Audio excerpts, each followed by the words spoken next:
Hello everybody and welcome to our first C++ game programming tutorial. Today I will be showing you the concrete programming method for the messaging system that I talked about in the system design tutorial. I'm going to be jumping right into it and explaining as I go along. So here we have my engine and the test application I use to test my engine and my game programming. If you watched the tutorials with Ben over at Making Games with Ben, then you'll know that this is how he generally sets things up, though obviously I've called my engine something else, and my program something else, and I've also heavily modified it. So you see here I have things for artificial intelligence, audio, some the base files, graphics files, and input files. But I'm not going to be going over the changes I made to it. If you guys really want to know about that, then I can make a video on it, but it's not really that important. What is important is the messaging system. So I'm going to go ahead and use Visual Studio 2015 to make my class and give it a moment to pop up. And you can do this in nearly any language, I'd imagine, but I'm just using C++ and I'm using Visual Studio, though I'm sure you could do this on things like MinGW and the Qt programming programming IDE. Let's go call it messaging. That'll be easy. Finish that right then.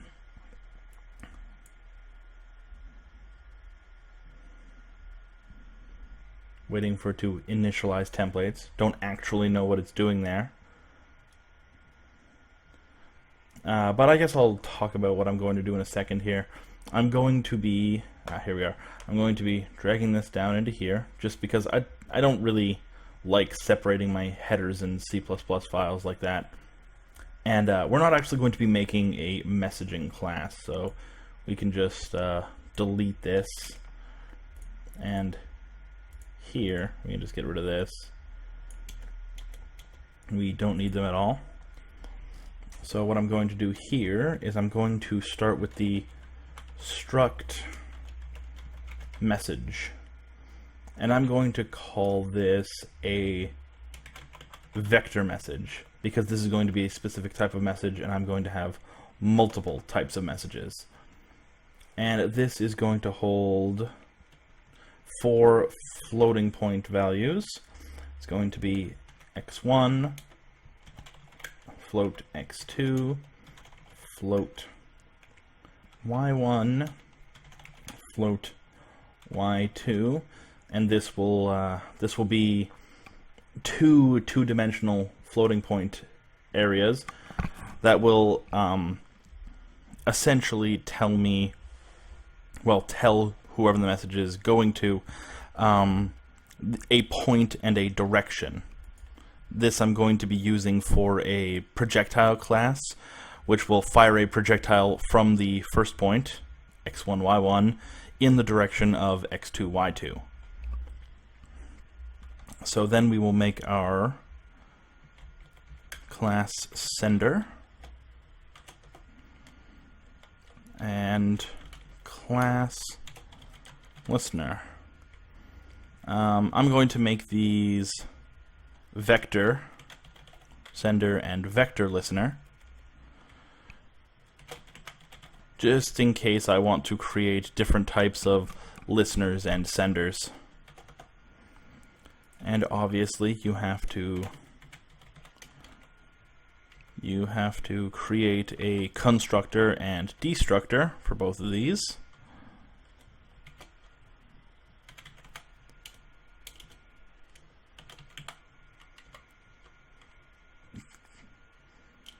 Apparently that didn't work properly. Vector sender. And down here, create this vector listener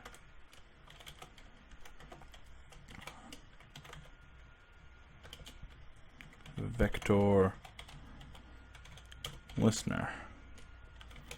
There we are. So up here, we're probably going to want to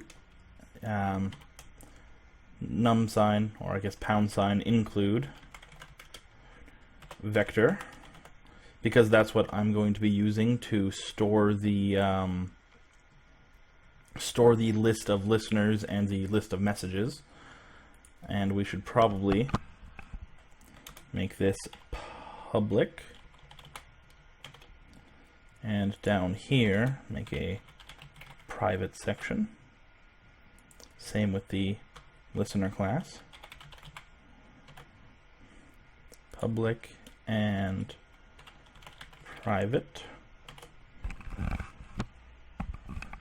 And in here we'll create a std vector of vector listeners called simply member listeners. And I'm using a slightly different template for my code than Ben uses, and I completely missed that this is not vector.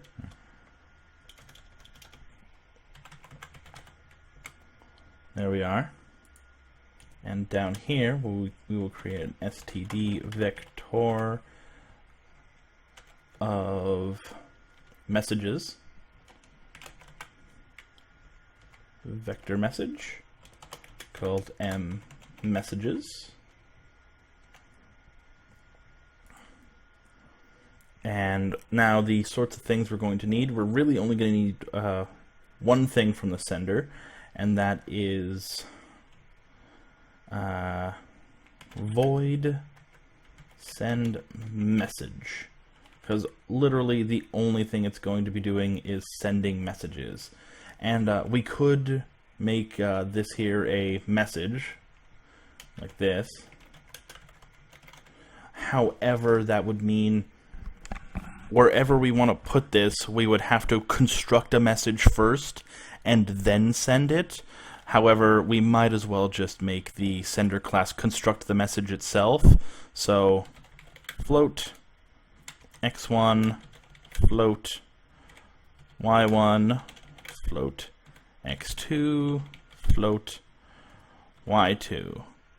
There. So the class that calls this function won't have to construct the message first. It can just input the raw data, and the sender class will construct the message and send it along.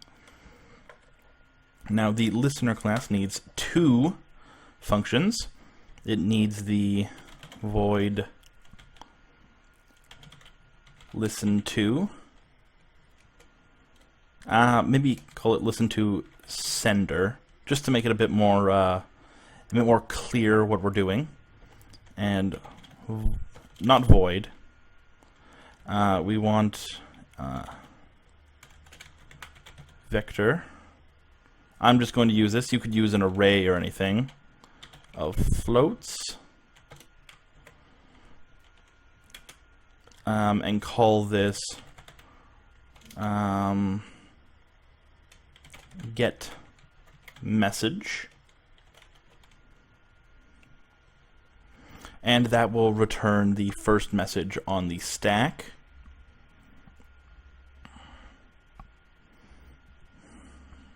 Well, that will return the floats from the first message on the stack, and whatever calls it would probably call it in tandem in order to get all the messages.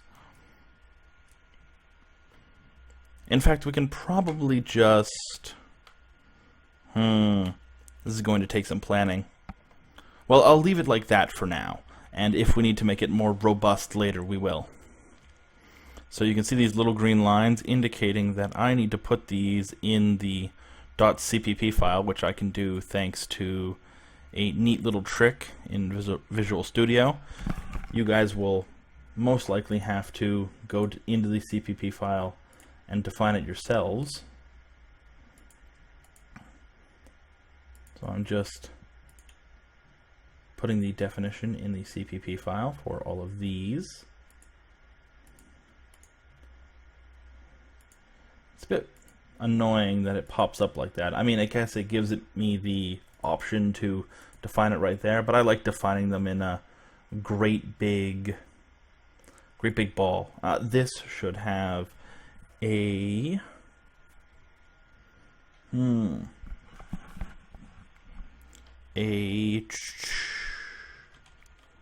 pointer to a sender, just so that we're not copying in a sender.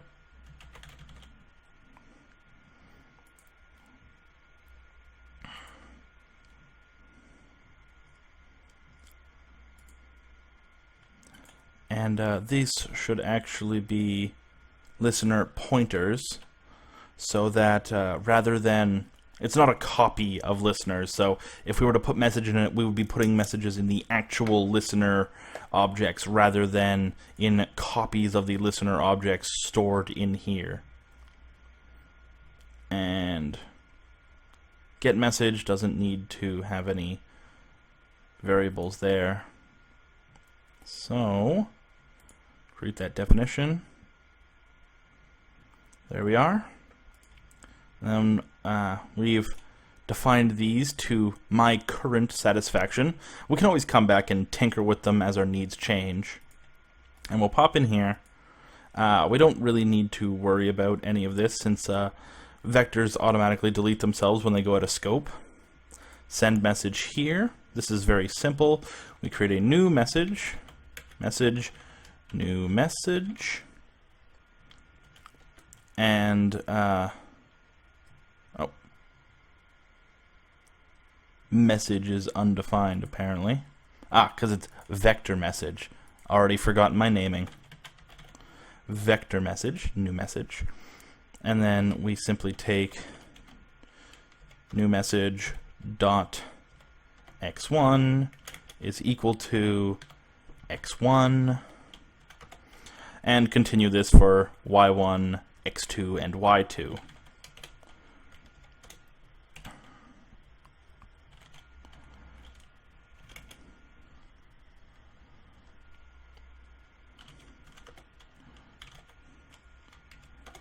Mostly, I find programming is a lot of typing in silence. So if you don't like that, probably in the wrong hobby.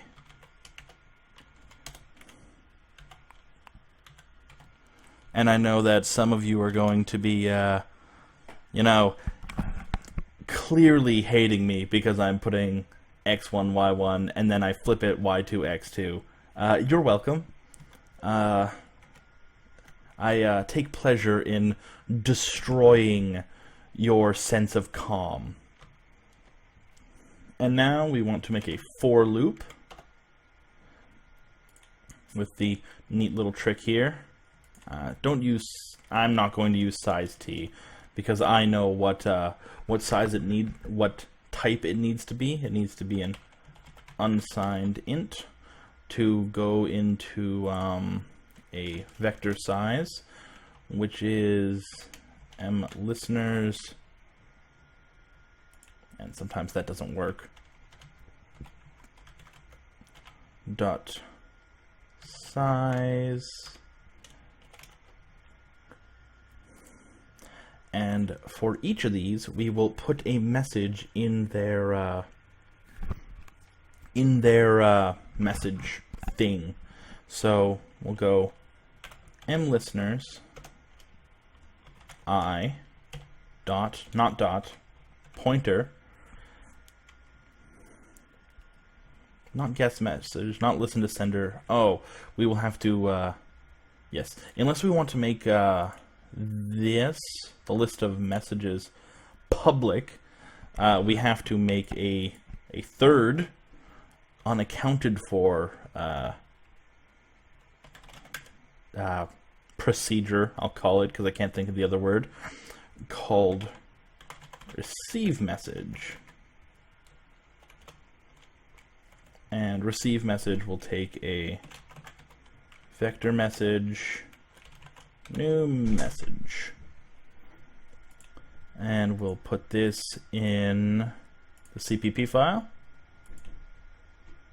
So we'll call receive message and stick our new message inside of it.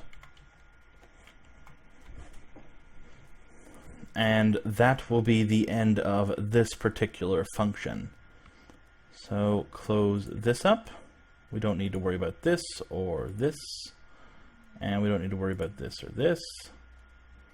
Now what we do need to worry about, put that closer to that because it is a vector sender pointer.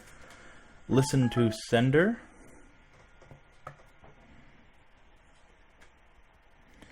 And what we're going to do in this function is we are going to put a pointer of the vector listener into the vector here, and for that we're going to need another unforeseen procedure called receive listener, which will take exactly what we want, a vector listener pointer, and let's call it basically listener, you know, because we're creative like that. Pop in here, there's receive listener, and we just need to go mlisteners dot pushback and add the listener. That's very simple. So in the sender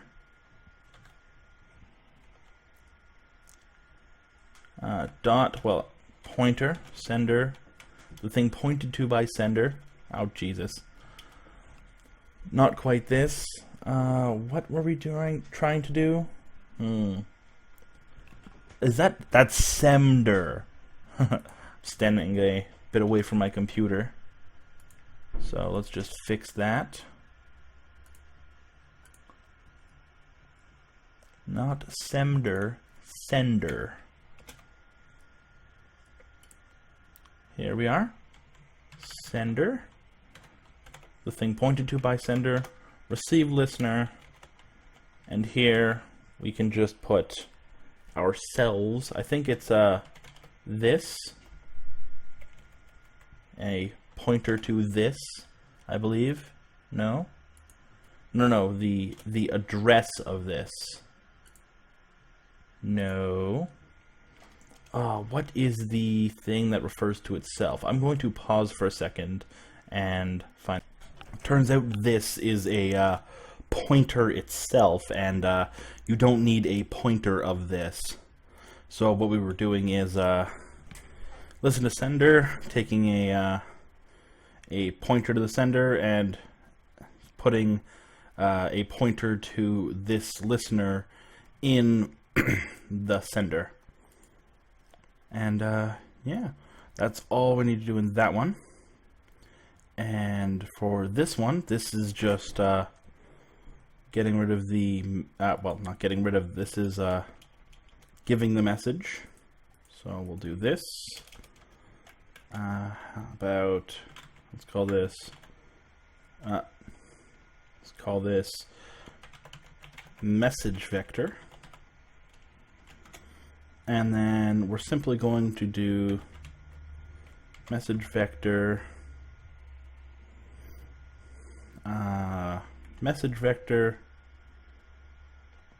dot push back, and then messages 0, or well, I guess I, because we'll make this a for loop. Stick this in here, take this out, put it outside the for loop so that it doesn't reset at the beginning of every loop. make this mMessages.size, and then dot x1, then just copy this, x2, y1, y2, or I guess x1, y1, x2, and y2, and then we have that, and then at the end here we just return message vector. And before that, we're going to want to clear the message vector. Message vector dot clear. I think it's dot clear. If it's not, I can correct that at the end. So here we have receive message. So a vector message pops up called new message, and this is just putting new message in mMessages. Pushback new message, and that is that. So Control-Shift-S to save both of those files. And that is how we make the very basic messaging system. Now, we're going to test this out and go over it again in the next video, which is integrating your newly made messaging system with a project, that'll be this testing application, that is already in progress. Thank you for listening, and I will see you in the next video.